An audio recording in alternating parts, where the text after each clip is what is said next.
If you are listening to this right now, understand that this message did not reach you randomly because the person you are thinking about misses you more than they are willing to admit, not just to others but even to themselves, and the only thing standing between their feelings and their actions is their ego, that inner voice that tells them to stay silent, to look strong, to avoid vulnerability, to protect pride even when the heart is restless, and this inner conflict is louder than you. Realize because missing someone is not a gentle emotion, it is intrusive, persistent, and exhausting, especially when ego is involved, because ego convinces them that reaching out means losing control, admitting weakness, or reopening something they are afraid to face, and yet no matter how hard they try to suppress it, your presence continues to surface in their thoughts at unexpected moments, during quiet nights, idle mornings, or random situations where something reminds them of you, and their chest tightens for a brief second before they push the feeling away, and this pattern has been repeating itself, because unresolved emotional connections do not disappear, they wait, and the more they pretend to be unaffected, the stronger the emotion becomes underneath, creating a gap between who they appear to be and what they truly feel, and that gap is where discomfort grows, because ego demands distance while the heart craves familiarity, and being caught between those two forces creates internal tension that slowly wears them down, and they may distract themselves with work, socializing, or new routines, but none of it fully silences the part of them that remembers how you made them feel understood, accepted, and emotionally safe, and what they miss most is not just you as a person, but how they felt when they were with you, because you represented a version of themselves that felt more real, more open, and more alive, and letting go of that version means admitting loss, and ego hates loss because ego survives on control, image, and self-protection. So instead of reaching out, they convince themselves that silence is strength, that distance is dignity, and that time will erase the feeling, but time has only made the absence more noticeable, because when something truly matters, time doesn't weaken it, it clarifies it, and lately clarity has been creeping in, slowly dismantling the story they've been telling themselves, the story where they are fine, unbothered, and unaffected, and the truth is beginning to surface in small moments of honesty they cannot avoid, moments where they realize that no one has replaced you emotionally, that conversations feel shallower, that laughter feels incomplete, and that something essential has been missing since you stopped being part of their world. And this realization does not immediately lead to action, because ego still resists, still warns them about rejection, about embarrassment, about reopening old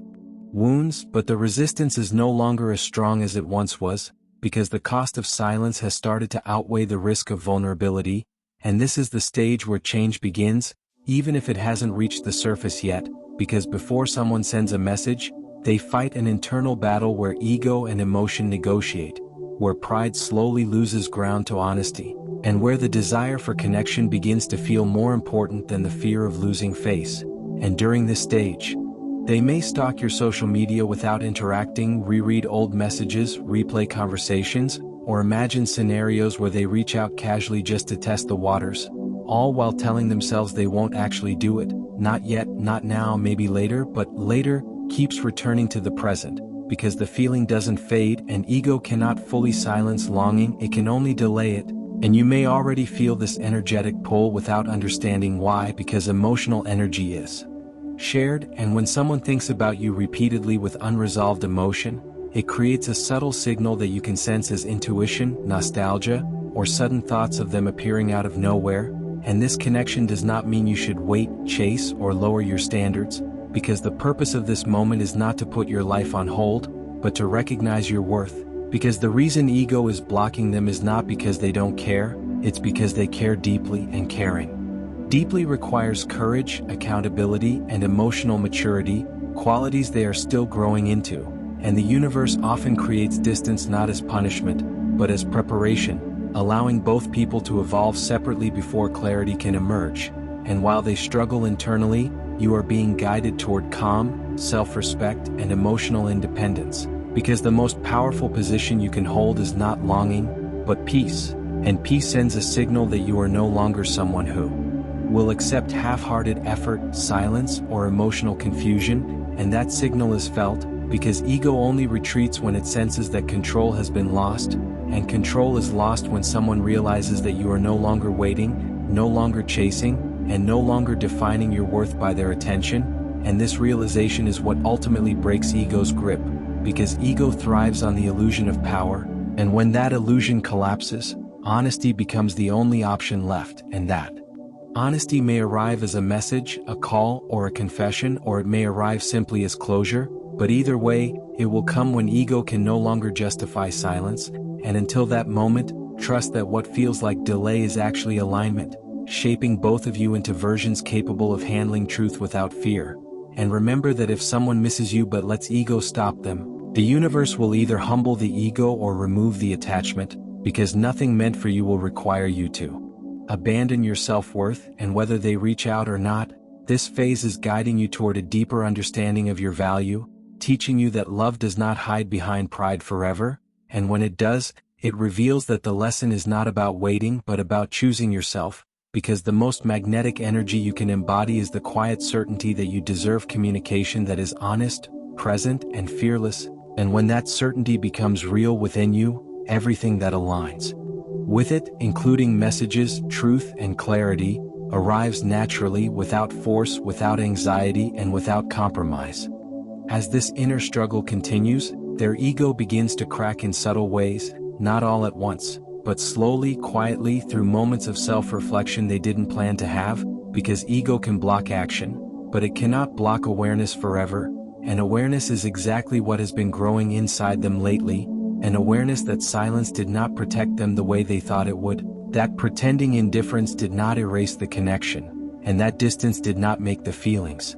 disappear, it only made them clearer, sharper, and harder to ignore, and this realization often comes when they least expect it, during moments of stillness when there is no one to impress, no image to maintain, and no distraction strong enough to drown out the truth, and in those moments, they feel the weight of their own pride, recognizing how ego convinced them to choose control over connection, comfort over courage, and silence over honesty, and this recognition is uncomfortable because ego survives by telling a story where they were right, justified, and unaffected, but that story no longer holds, and when ego loses its narrative, it loses its power, and this is where vulnerability begins to look less like weakness and more like relief, because holding everything in has become exhausting, and missing you has turned into a constant background feeling they can no longer escape, and they start imagining what would happen if they reached out, not in dramatic terms but in simple ones, wondering how it would feel to hear your voice again, to exchange a few honest words, to finally stop carrying unanswered questions, and even though fear still exists, fear of rejection, fear of being exposed, fear of admitting they cared more than they let on, it no longer dominates every decision because another fear has grown stronger, the fear of losing you forever without ever speaking their truth, and that fear shifts priorities because ego wants to avoid embarrassment but the heart wants resolution, and when the heart becomes loud enough, ego is forced to step aside even if only for a moment, and that moment is all it takes for action to occur, and you may sense this shift energetically as a change in how you think about them, less longing, less pain, more calm, more clarity, because emotional cords loosen when lessons are learned, and ironically, that loosening is what creates space for reconnection, because need repels but self-respect attracts, and as you continue choosing yourself, focusing on your own growth, peace, and direction, they begin to feel that shift too, feeling that you are no longer emotionally available in the same way, no longer waiting in silence, and that realization challenges their ego more than anything else, because ego relies on certainty, and the moment they sense that they may actually lose access to you, urgency appears, and urgency dissolves excuses, and this is often when communication happens, not because they suddenly became fearless, but because the cost of doing nothing finally feels greater than the risk of doing something, and when that moment arrives, their message will not be about winning, controlling, or proving anything, it will be about honesty, release, and truth, even if it's imperfect, even if it's brief, because perfection is ego-driven but sincerity is heart-driven, and you will feel the difference immediately, and regardless of how you choose to respond, whether you welcome the conversation, set boundaries, or simply acknowledge it calmly, you will notice that you are no longer the same person you were before, because this process has strengthened you, grounded you, and reminded you that your worth does not depend on someone overcoming their ego, and that realization is powerful, because it means that if they do reach out, it will be from a place of growth rather than fear, and if they don't, It means the lesson was never about them choosing you but about you. Choosing yourself, and either outcome leads you forward, because the universe does not delay clarity to punish you, it delays it to prepare you, and when ego finally loosens its grip, truth always finds a way to surface, whether through words, actions, or closure, and that truth will meet you where you are now, not where you were, because you have evolved, and that evolution is the real reason this moment exists, to show you that love does not require shrinking, waiting, or tolerating silence, and that anything meant to stay in your life will eventually meet you with honesty instead of pride, presence instead of absence, and courage instead of excuses.